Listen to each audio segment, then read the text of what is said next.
그대가 이 아이를 데리고 있는 것이요? 그러옵니다. 이 아이를 어디서 만났소? 그때였지요. 하늘이 무너지듯 눈이 쏟아지던 그날, 한 여인이 큰 기와집 대문 밖으로 내던져졌습니다. 집신 한 켤레도 제대로 신지 못한 발이 눈 위에 닿는 순간, 차디찬 냉기가 발끝에서 가슴까지 치고 올라왔지요. 허나 그보다 더 차가운 것은 따로 있었으니, 그것은 바로 사람들의 눈빛이었습니다. 썩 꺼지거라. 이 뻔뻔스러운 것아. 안채에서 터져나오는 목소리는 우물물보다 깊고 겨울 바람보다 매서웠습니다. 그 목소리의 주인은 한양 서촌에서도 손가락 안에 드는 대갓집 마님, 홍씨 부인이었지요. 홍씨 부인의 목소리가 담장을 넘어 거리로 흘러나오자 길을 지나던 사람들이 하나둘씩 발걸음을 멈추고 고개를 돌렸습니다. 여인의 이름은 봄이었습니다. 아니, 봄이었다고 해야 옳겠지요. 왜냐하면 그날 이후로 그 이름을 불러주는 사람이 세상에 단 한 명도 남지 않았으니까요. 홍씨 부인이 던진 보따리 하나가 눈 위에 툭 떨어졌습니다. 그 안에는 낡은 저고리 2벌과 해진 치마 하나, 그리고 구겨진 비녀 1개가 전부였습니다. 10년이었습니다. 봄이가 그 집에서 손이 닳도록 일한 세월이 고작 그 보따리 하나로 마무리되는 순간이었지요. 이 도둑년, 마님의 비단 치마를 훔쳤으면서 무슨 낯짝으로 서 있느냐. 봄이는 입술을 깨물었습니다. 훔치지 않았습니다. 그 비단 치마는 봄이의 손이 닿은 적조차 없었지요. 홍씨 부인의 막내딸 15살 옥랑이가 몰래 꺼내 입다가 풀밭에 걸려 찢어놓은 것을 봄이에게 뒤집어 씌운 것이었습니다. 봄이는 그 사실을 알고 있었고 옥랑이도 알고 있었으며 심지어 홍씨 부인도 알고 있었습니다. 허나 아는 것과 인정하는 것은 전혀 다른 이야기였지요. 드릴 말씀이 있사옵니다, 마님. 봄이가 입을 열었습니다.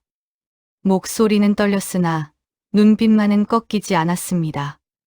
말씀이라니 도둑년이 무슨 할 말이 있다는 것이냐. 대문이 쾅 닫혔습니다. 그것으로 끝이었습니다. 10년의 세월이, 수천 번의 밥상이, 수만 번의 절이 그 두꺼운 나무 문 하나에 막혀버렸습니다.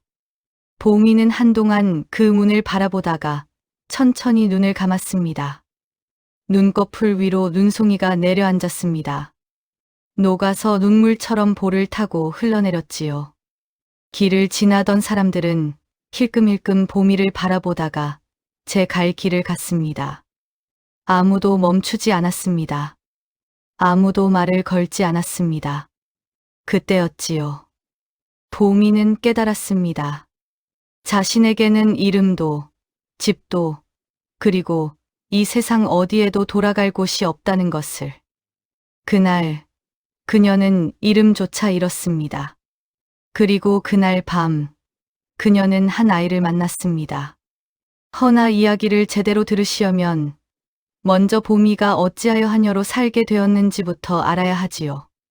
사람들이 말하길 봄이는 원래 하녀로 태어난 것이 아니었다고 했습니다.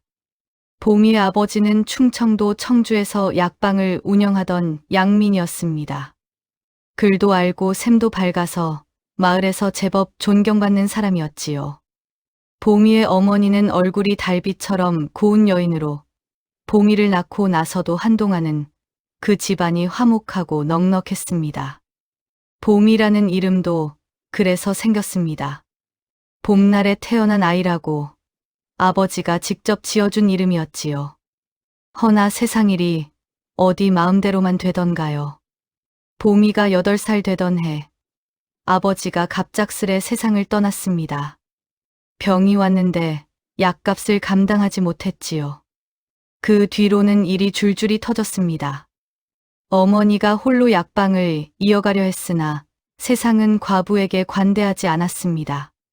빚이 쌓였고 집이 넘어갔으며 어머니마저 보미가 10살 되던 해에 눈을 감고 말았습니다. 고아가 된 보미를 데려간 것은 먼 친척벌 되는 홍씨 부인이었습니다. 처음에는 고마웠습니다. 밥을 주고 잠자리를 주고 추운 날에는 소미불도 내주었으니까요. 그러나 그 친절이 공짜가 아니라는 것을 보미는 곧 깨달았습니다. 먹고 자는 대신 보미는 새벽부터 밤까지 일을 해야 했습니다. 물을 길고 불을 떼고 빨래를 하고 밥을 짓고 마당을 쓸고 아이들을 돌보고 처음 1년은 그래도 봄이라 불렸습니다. 2년이 지나자 야가 되었고 3년이 지나자 그냥 거기가 되었습니다. 보미는 자신의 이름을 잊지 않으려고 밤마다 입속으로 중얼거렸습니다. 봄이, 봄이, 봄이 내 이름은 봄이야. 아버지가 봄날에 지어준 이름이야. 이름만큼은 빼앗기지 않을 거야. 그렇게 10년이 흘렀습니다. 그리고 비단 치마 한 장으로 인해 보미는 그 집에서 쫓겨났습니다. 쫓겨난 그날 밤이었습니다. 보미는 보따리를 들고 눈 내리는 서촌 골목을 걸었습니다. 어디로 가야 할지 몰랐습니다. 갈 곳이 없었으니까요. 아는 사람은 모두 홍씨 부인과 연이 닿아 있었고 돈은 한 푼도 없었으며 날은 점점 어두워졌습니다. 눈은 점점 굵어졌습니다. 보미는 장터 어귀 처마 밑에서 발걸음을 멈추었습니다. 낮에는 사람들로 붐비는 장터였으나 밤이 되면 으스스하도록 고요해지는 곳이었지요. 장사꾼들이 다 거두어 간 자리에는 집더미와 지푸라기만 남아 있었고 그 사이사이로 쥐들이 종종거렸습니다. 보미는 처마 밑에 웅크리고 앉았습니다. 눈이 발등까지 쌓이고 있었습니다. 그때였지요. 소리가 들렸습니다. 처음에는 바람 소리인 줄 알았습니다. 허나 바람이 아니었습니다. 가늘고 낮은 사람의 소리였지요. 보미는 귀를 세웠습니다. 소리는 장터 뒤편 좁은 골목에서 흘러나오고 있었습니다. 보미는 일어났습니다. 가지 말아야 한다는 것을 알았습니다. 자신도 살아남을 걱정을 해야 하는 처지였으니까요. 허나 발이 저절로 움직였습니다. 10살의 고아가 된 기억이, 뼛속 깊이 새겨진 기억이 보미의 발을 움직이게 했는지도 모르겠습니다. 골목 끝, 쓰러진 장독 뒤에 아이가 있었습니다. 5살이나 되었을까요? 아니면 6살이었을까요? 정확히 알 수 없었습니다. 사내 아이였습니다. 쪽빛 두루마기를 입고 있었는데 비에 젖어 흙이 잔뜩 묻어 있었지요. 홑겹 버선발은 이미 눈 속에 파묻혀 있었고 손은 새파랗게 얼어 있었습니다. 보미는 무릎을 꿇었습니다. 아이의 눈이 떠졌습니다. 그 순간 보미는 숨을 멈추었습니다. 아이의 눈이 보통이 아니었습니다. 쭈그려 앉은 아이임에도 불구하고 그 눈빛은 마치 깊고 오래된 우물을 들여다보는 것 같았습니다. 두려움도 없었고 울음도 없었습니다. 그저 조용히 마치 오래전부터 기다리고 있었다는 듯 보미를 바라보고 있었지요. 아가야. 보미가 떨리는 목소리로 불렀습니다. 아이는 대답하지 않았습니다. 그 대신 작은 손을 뻗어 보미의 손을 쥐었습니다. 얼마나 차가운 손이었던지 보미는 자신도 모르게 눈물이 핑 돌았습니다. 부모가 어디 계시니? 어디서 왔느냐? 아이는 고개를 천천히 저었습니다. 이름이 뭐냐? 아이는 한참을 가만히 있다가 아주 낮은 목소리로 말했습니다. 모르옵니다. 모른다고 했습니다. 이름을 모른다고. 보미는 가슴이 철렁 내려앉았습니다. 이름을 모른다는 것이 무슨 뜻인지 보미는 너무나 잘 알고 있었습니다. 이름이 없다는 것은 곧 이 세상에 자신을 기억해줄 사람이 없다는 뜻이었으니까요. 보미는 아이를 품에 안았습니다. 차가운 눈이 두 사람 위로 내렸습니다. 보미는 처마 밑으로 돌아와 아이를 안은 채 한참을 생각했습니다. 이성적으로는 알고 있었습니다. 자신도 갈 곳이 없는 처지였습니다. 돈도 없고 일자리도 없고 먹을 것도 없는 상황에 아이까지 데리고 간다면 두 사람 다 굶어 죽을지도 모를 일이었지요. 게다가 아이의 부모가 따로 있다면 아이를 데려갔다가 오히려 낭패를 볼 수도 있는 일이었습니다. 허나 보미는 알고 있었습니다. 이 눈 속에 아이를 두고 간다면 아이는 날이 새기 전에 얼어 죽을 것이라는 것을. 보미는 아이의 얼굴을 내려다보았습니다. 아이는 보미의 품에 안겨 이미 스르르 잠이 들어 있었습니다. 자고 있는 얼굴은 더욱 어렸습니다. 작은 입술이 살짝 벌어져 있었고 속눈썹이 유난히 길었습니다. 그 길고 짙은 속눈썹 위로 눈송이가 내려앉았다가 녹았습니다. 보미는 아이를 더 꼭 안았습니다. 데려가자. 그 순간 보미는 결심했습니다. 자신이 굶으면 아이를 먹이면 그만이고 자신이 추우면 아이를 덮어주면 그만이었습니다. 한 생명을 눈 속에 버려두고 갈 수 있을 만큼 보미는 세상에 찌들어 있지 않았습니다. 아니, 어쩌면 보미 자신이 너무나 잘 알고 있었기 때문이었는지도 모릅니다. 세상에 홀로 남겨진다는 것이 어떤 일인지를. 보미는 자신의 낡은 저고리를 꺼내 아이를 감쌌습니다. 그리고 보따리를 한 손에 들고 아이를 한 팔로 안은 채 눈 내리는 골목을 걸어나갔습니다. 그날 밤 보미는 도성 밖 청계천변의 낡은 초가집 한 칸을 얻었습니다. 반지 하나를 팔아서였습니다. 어머니가 돌아가시며 남겨준 유일한 유품이었지요. 보미는 그 반지를 팔면서 눈물 한 방울도 흘리지 않았습니다. 어머니도 분명 이 상황에서는 같은 선택을 했을 거라고 생각했으니까요. 아이는 밤새 보미의 품에서 잠을 잤습니다. 그리고 날이 밝았습니다. 아이는 이름이 없었습니다. 보미는 아이에게 이름을 지어주었습니다. 새벽빛처럼 밝아오라는 뜻으로 새벽이라 불렀습니다. 아이는 그 이름을 듣고 처음으로 희미하게 웃었습니다. 새벽은 이상한 아이였습니다. 말을 잘 하지 않았습니다. 허나 말이 없는 것이 아니라 말을 아끼는 것 같았습니다. 꼭 필요한 말만 꼭 필요한 순간에 했지요. 그리고 그 말이라는 것이 항상 보미를 놀라게 했습니다. 어느 날 아침이었습니다. 보미가 물을 길어 오다 발을 헛디뎌 넘어질 뻔했을 때 새벽이 조용히 말했습니다. 어머니, 왼쪽 길로 가세요. 보미가 영문도 모르고 왼쪽 길로 돌아갔는데 알고 보니 오른쪽 길의 나무 다리가 썩어서 그날 아침에 무너졌다는 것이었습니다. 보미가 눈이 동그래져서 새벽에게 물었지요. 어떻게 알았느냐? 새벽은 고개를 조금 기울이며 말했습니다. 그냥 알았습니다. 그냥 알았다고 했습니다. 보미는 그 말이 무섭기도 하고 신기하기도 했지만 크게 따지지 않았습니다. 살다 보면 영리한 아이도 있고 눈치 빠른 아이도 있는 법이니까요. 허나 이상한 일은 그뿐만이 아니었습니다. 새벽은 그를 모른다고 했습니다. 그러나 어느 날 보미가 장터에서 주워온 헌서책을 방 한켠에 두었더니 새벽이 그것을 꺼내 천천히 넘겼습니다. 보미가 옆에서 지켜보다가 물었지요. 무엇이 쓰여 있는지 아느냐? 새벽이 대답했습니다. 이것은 시경의 한 구절이옵니다. 하늘이 내린 덕은 형체가 없으되 만물을 기르나니 라고 쓰여 있습니다. 보미는 입을 딱 벌렸습니다.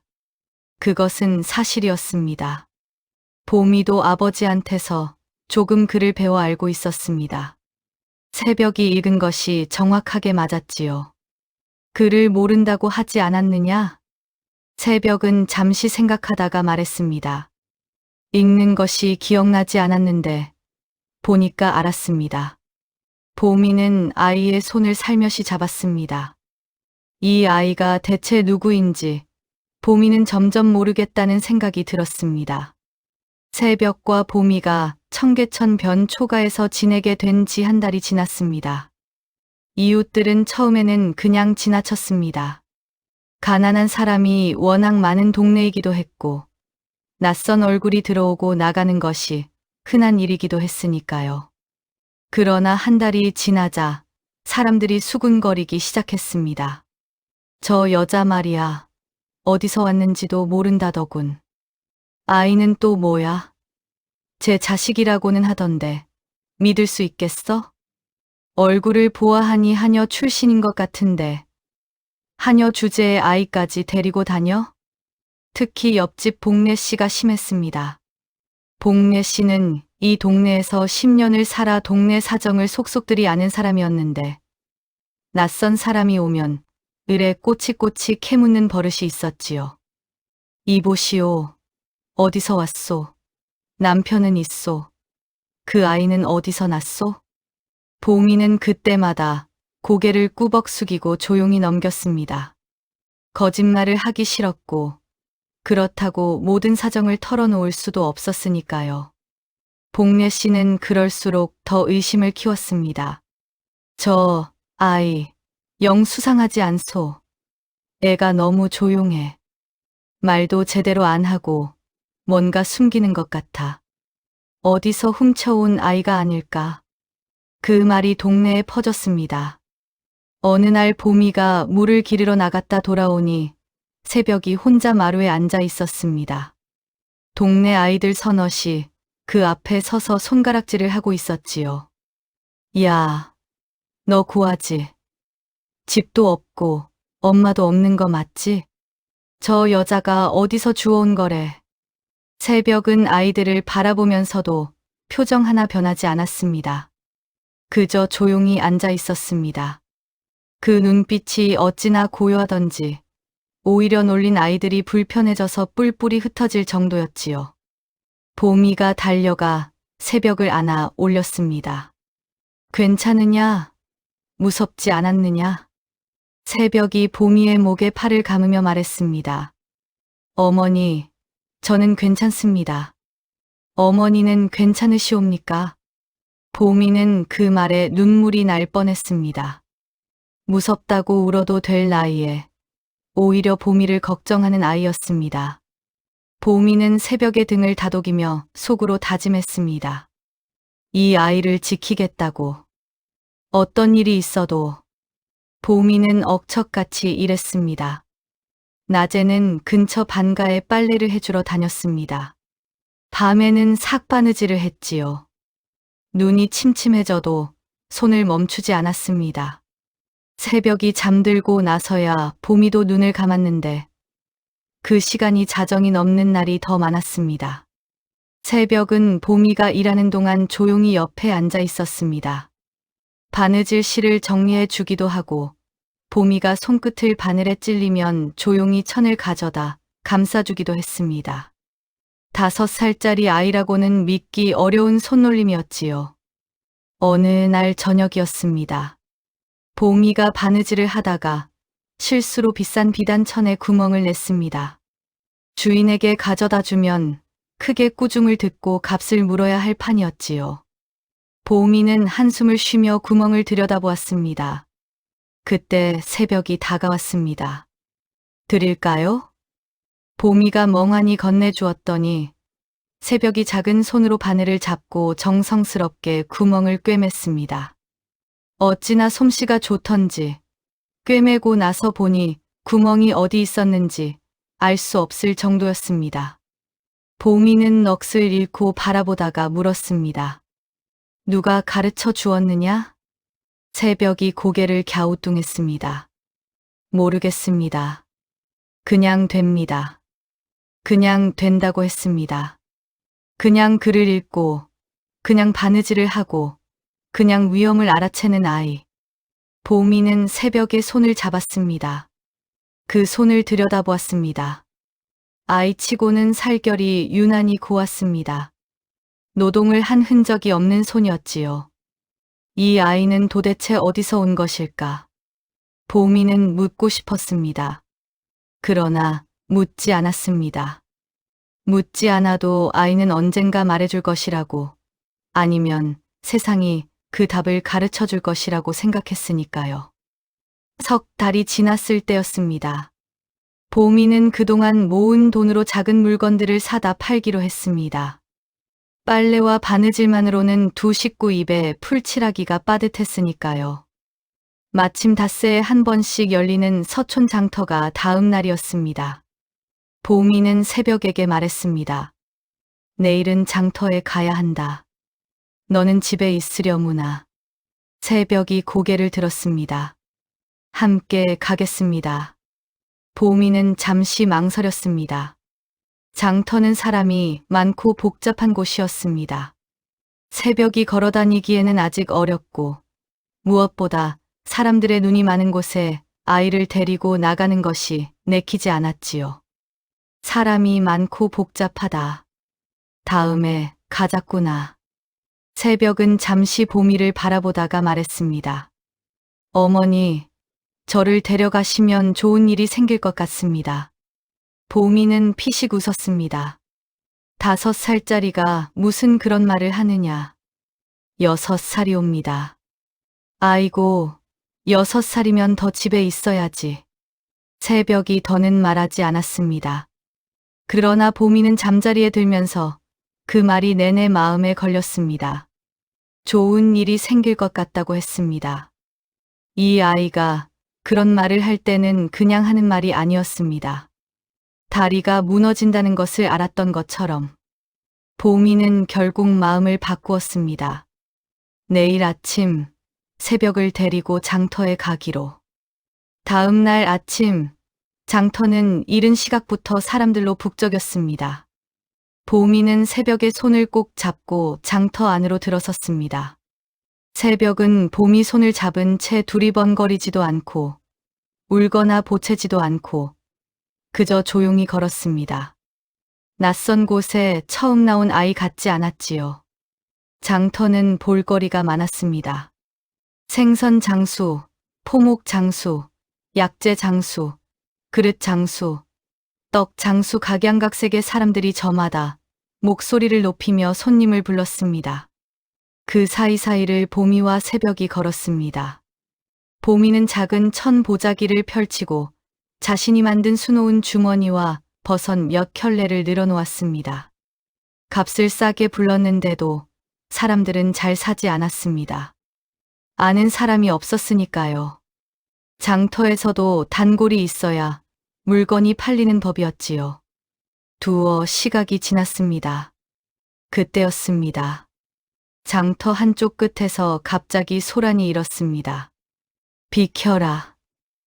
어사 행차시다. 사람들이 술렁이기 시작했습니다. 어사라는 말에 장터 사람들이 각자 바삐 움직였습니다.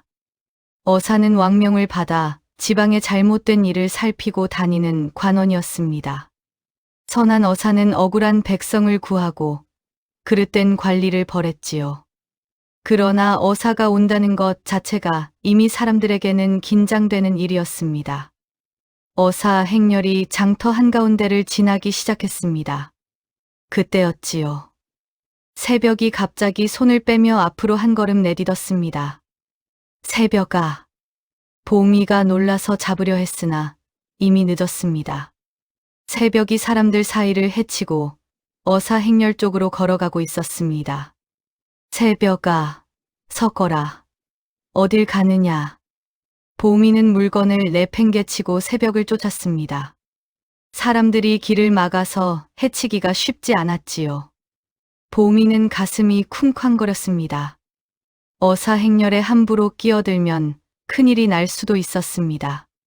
그러나 새벽은 이미 행렬 앞에 서 있었습니다. 멈추어라. 어사 행렬의 호위 군사가 새벽 앞에서 창을 가로막았습니다. 6살짜리 아이를 향해 창을 겨누는 형국이었지요. 사람들이 숨을 멈추었습니다. 장터 전체가 일순간 조용해졌습니다. 새벽은 멈추지 않았습니다. 창날 앞에서도 멈추지 않고 한 걸음 더 내디디며 또렷하고 맑은 목소리로 말했습니다. 어사 나리, 저기 저 수레를 멈추게 하십시오. 모두가 새벽이 가리키는 방향을 바라보았습니다. 장터 오른편, 커다란 짐수레 하나가 내리막길을 천천히 내려오고 있었습니다. 말 한 마리가 끄는 수레였는데 겉으로 보기에는 이상한 것이 없었습니다. 군사가 비웃었습니다. 이 꼬마야, 썩 꺼지지 못하겠느냐. 어디서 나와 어사 나리 행차를 방해하느냐. 바로 그때였습니다. 수레를 끌던 말이 갑자기 앞발을 들며 울부짖었습니다. 수레가 크게 흔들렸고 그 충격에 수레 덮개가 날아가면서 안에 실린 물건들이 쏟아졌습니다. 와그르르르. 쏟아진 것은 무기였습니다. 검과 창, 그리고 밧줄이 수십 개. 평범한 짐수레로 위장한 채 병기를 운반하고 있었던 것입니다. 장터가 발칵 뒤집혔습니다. 어사가 말에서 내렸습니다.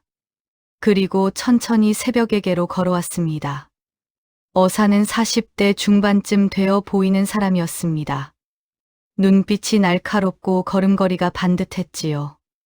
그 어사가 새벽 앞에 서서 무릎을 살짝 굽히며 아이와 눈높이를 맞추었습니다. 어떻게 알았느냐? 새벽이 대답했습니다. 수레바퀴 소리가 달랐습니다. 짐이 무거울 때와 쇠붙이를 실을 때의 소리가 다르옵니다. 어사가 굳은 표정으로 새벽을 바라보았습니다. 그때였습니다. 어사의 눈에 무언가가 스쳤습니다. 믿기지 않는다는 듯, 그러나 분명히 알아보겠다는 듯한 눈빛이었지요. 어사가 낮은 목소리로 물었습니다. 아이야, 내 왼쪽 손목에 있는 것을 내게 보여주겠느냐. 새벽이 왼쪽 소매를 걷었습니다. 손목 안쪽에 작은 붉은 점이 3개, 삼각형으로 찍혀 있었습니다. 아주 작아서 보통은 눈에 띄지 않는 것이었지만 가까이서 보면 분명히 있는 흔적이었습니다. 어사의 얼굴이 하얗게 변했습니다. 하늘이시여. 어사가 중얼거렸습니다. 그리고 고개를 들어 보미를 바라보았습니다. 보미는 어느새 새벽 곁에 와 있었습니다. 새벽의 손을 꼭 잡고 자신을 보호하려는 듯 새벽 앞에 서 있었지요. 그대가 이 아이를 데리고 있는 것이오?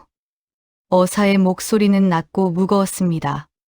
보미는 두려웠지만 고개를 끄덕였습니다. 그러하옵니다. 이 아이의 어미옵니다. 어미, 친어미가 아님은 분명할 터인데. 보미가 입술을 굳게 다물었습니다. 어사가 한 걸음 더 다가왔습니다. 이 아이를 어디서 만났소? 보미는 숨을 들이켰습니다. 모든 것을 털어놓아야 할 것 같은 순간이었습니다.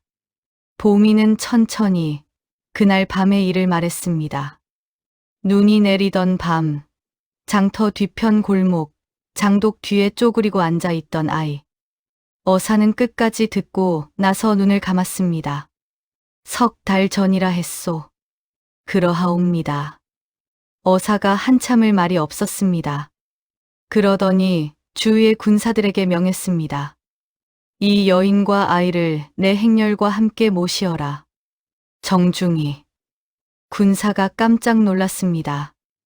나리, 이 여인은 하녀 차림인데 정중히 모시라 하지 않았느냐. 어사의 목소리가 단호했습니다. 군사가 더 말하지 못했습니다. 보미는 영문을 모른 채 새벽의 손을 쥐었습니다. 새벽은 보미의 손을 꼭 잡으며 보미를 올려다보았습니다. 그 눈빛이 보미에게 말하는 것 같았습니다. 괜찮습니다, 어머니. 이제 곧 알게 될 것이옵니다. 어사 행렬이 서촌의 한 관아 앞에 멈추었습니다. 관아 안에는 이미 몇몇 사람들이 대기하고 있었습니다. 보미는 안으로 안내되어 자리에 앉았습니다. 새벽도 옆에 앉았지요. 어사가 자리에 앉아 천천히 말을 꺼냈습니다. 이 아이에 대해 설명해 드리겠소. 허나 그보다 먼저 그대에게 물을 것이 있소. 보미가 허리를 굽혔습니다. 말씀하시옵소서. 그대의 성이 무엇이오? 성은 박씨옵니다. 청주 박씨. 어사가 눈을 가늘게 떴습니다. 아버지의 이름은 박하준이라 하셨습니다. 청주에서 약방을 하셨지요. 그 말을 듣는 순간 어사의 표정이 굳었습니다. 굳었다기보다는 무언가를 오래전에 잃어버린 사람이 그것을 다시 찾았을 때의 표정이었습니다. 박하준. 어사가 낮게 되뇌었습니다. 그대의 어머니는? 보미는 잠시 머뭇거렸습니다. 어머니의 성은 이씨옵니다. 전주 이씨. 이름은 화련이라 하셨습니다. 어사가 눈을 감았습니다. 한참이 흐른 뒤 어사가 입을 열었습니다. 화련이라. 화련이. 그 목소리에는 무언가 오래된 슬픔이 담겨 있었습니다. 보미는 어사의 표정을 보면서 이상한 느낌이 들었습니다. 어머니의 이름을 아는 듯 아니면 아는 게 아니라 기억하는 것처럼 보였으니까요. 어사 나리, 혹시 저희 어머니를 아시옵니까? 어사가 눈을 떴습니다. 화련은 내 누이였소. 보미는 그 말의 의미를 단번에 이해하지 못했습니다. 그저 멍하니 어사를 바라보았지요. 화련은 젊을 때 청주 박씨 집안으로 시집을 갔소. 집안 간의 내력이 있었고 또 그때는 내가 워낙 어린 시절이라 연이 끊겼었지. 그 뒤로 소식을 들으니 화련이도 가고 형부도 갔다 하더군. 그리고 아이가 하나 있다 했는데 어사가 보미를 바라보았습니다.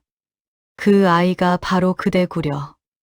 보미는 입술이 떨렸습니다. 그렇다면 나리께서는 저의 외숙이요. 그 한마디가 떨어지는 순간 보미의 눈에서 눈물이 흘렀습니다. 그러나 이야기는 거기서 끝이 아니었습니다. 어사가 다시 새벽을 바라보았습니다. 그리고 이 아이에 대해서는 내가 직접 찾아 헤매던 아이요. 보미가 새벽을 바라보았습니다. 새벽은 조용히 앉아 있었습니다. 그 눈빛이 여전히 고요했지요. 이 아이의 이름은 이준혁이요. 어사가 말했습니다. 이준혁. 3년 전에 세상을 떠난 이 판서의 손자요. 보미는 숨이 막혔습니다. 이 판서라면 조정에서도 손꼽히는 가문이었습니다. 그 판서가 3년 전 세상을 떠나면서 집안이 큰 화를 당했다는 소문은 보미도 들은 적이 있었지요. 그러면 이 아이가 왜 골목에 집안이 영모에 연루되었소. 억울한 누명이었으나 주상의 진노를 피하지 못했지. 이 판서의 가족들이 뿔뿔이 흩어졌고 이 아이는 충복 하나가 데리고 도망쳤다오. 그러다 그 충복마저 병이 들어 죽으면서 아이가 홀로 남겨진 것이오. 보미는 새벽을, 아니 이준혁을 바라보았습니다. 아이는 기억을 잃은 것이 아니었소. 스스로 잊으려 한 것이오. 너무 어린 나이에 너무 큰 슬픔을 겪었으니까. 아이가 이름을 모른다 한 것도 살기 위해 스스로를 감춘 것이었소. 보미의 눈물이 멈추지 않았습니다. 이 아이가 그런 사정을 안고 있었다는 것을. 5살, 아니 6살 아이가 그 무거운 것을 혼자 짊어지고 있었다는 것을. 보미는 새벽에 손을 잡았습니다. 아니, 이준혁의 손을. 새벽아. 보미가 불렀습니다. 아이가 보미를 올려다보았습니다. 무서웠지. 혼자 있을 때 무서웠지. 이준혁이 처음으로 눈물을 흘렸습니다. 그 작은 눈에서 눈물이 주르르 흘러내렸습니다. 고요하기만 하던 아이가 처음으로 아이다운 모습으로 울었습니다. 어머니가 와 주셔서 좋았습니다. 보미는 아이를 꼭 끌어안았습니다. 그날 오후 관아에는 사람들이 모여들었습니다. 어사는 먼저 이준혁의 집안에 씌워진 영모 누명을 다시 밝히는 일에 착수했습니다. 사실 어사가 이 지역에 파견된 것도 그 때문이었지요. 누명을 씌운 자들이 조정 내의 다른 세력이었고 그들이 오래전부터 이 판서의 집안을 몰아내려 했다는 증거가 속속 드러나고 있었습니다. 장터에서 발견된 병기 수레도 그것과 관련이 있었습니다. 이준혁의 집안을 영모에 엮기 위해 꾸민 음모 중 하나였던 것이지요. 6살짜리 아이가 그 수레 소리를 듣고 알아챈 덕분에 음모가 하나 더 수면 위로 드러난 것이었습니다. 그리고 보미의 일도 풀렸습니다. 어사는 홍씨 부인의 집안을 불러들였습니다. 보미에게 씌워진 도둑 누명에 대해 조사를 시작했지요. 홍씨 부인의 딸 옥랑이가 거짓말을 했다는 것은 조금만 파고들자 금방 드러났습니다. 당시 그 비단 치마가 어느 포목점에서 수선되었는지 그 수선 자국이 보미의 솜씨인지 아닌지가 밝혀진 것이었습니다. 홍씨 부인이 관아로 끌려왔습니다. 보미를 무릎 꿇리며 내쫓던 그 사람이 이제는 관아 앞에 무릎을 꿇었습니다. 잘못했습니다. 잘못했습니다. 홍씨 부인의 목소리는 떨렸습니다. 보미에게 손가락질하던 복례 씨도 장터에서 눈빛으로 비웃던 사람들도 모두 그 광경을 지켜보고 있었습니다. 보미는 그 자리에 서서 홍씨 부인을 내려다보았습니다. 마음속에 오래 쌓였던 것들이 조금씩 녹아내리는 느낌이었습니다. 억울함이, 서러움이, 외로움이. 그러나 보미는 홍씨 부인에게 분노하지 않았습니다. 그 사람도 결국은 집안의 체면과 욕심에 눈이 먼 사람이었고 그 결과 이렇게 무릎을 꿇게 된 것이었으니까요. 보미가 천천히 말했습니다. 저는 마님을 원망하지 않겠습니다. 홍씨 부인이 고개를 들었습니다. 다만 제 억울함이 밝혀진 것으로 충분합니다. 그것으로 됩니다. 이준혁의 집안에 씌워진 누명이 벗겨지는 데는 달포 남짓 걸렸습니다. 어사가 조정에 보고서를 올렸고 주상께서 재심을 명하셨습니다. 오래전부터 쌓인 증거들이 하나씩 풀리면서 이 판서의 집안이 억울하게 화를 당했다는 것이 명명백백하게 밝혀졌지요. 이준혁은 집안의 명예를 회복했습니다. 판서 집안의 손자로서 조정의 보호 아래 놓이게 되었습니다. 집안의 재산도 돌려받았고 집안 어른들의 묘소도 제대로 다시 세워졌습니다. 그리고 보미에게도 변화가 찾아왔습니다. 외숙이 보미를 불렀습니다. 조카야, 이제 어찌하겠소? 보미는 잠시 생각했습니다. 새벽 일을 이준혁을 계속 곁에서 돌보고 싶습니다. 어사가 빙그레 웃었습니다. 그 아이도 그대를 어미라 부르는 모양이요.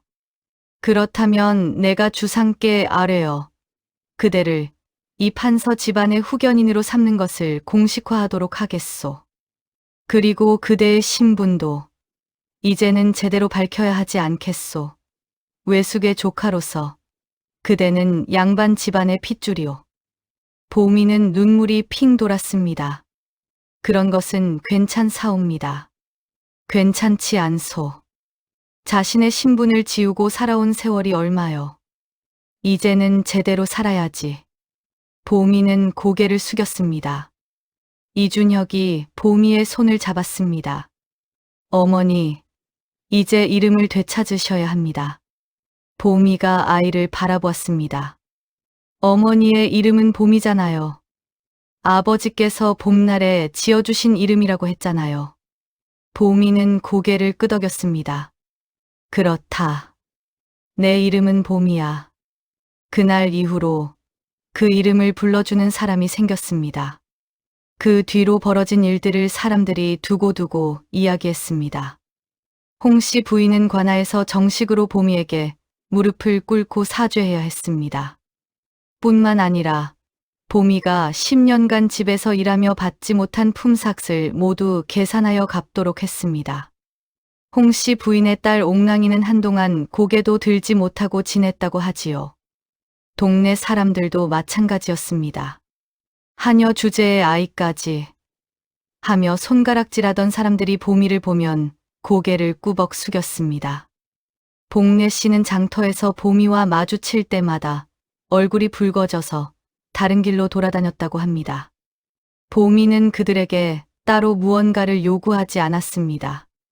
그저 이준혁의 손을 잡고 장터를 걸으면서 예전처럼 물건을 팔기도 하고 이웃들과 이야기를 나누기도 했습니다. 달라진 것이 있다면 이제는 아무도 보미를 하녀라 부르지 않는다는 것이었지요. 이준혁은 10살이 될 때까지 보미 곁에서 자랐습니다. 나이가 들수록 총명함이 더욱 빛을 발했습니다.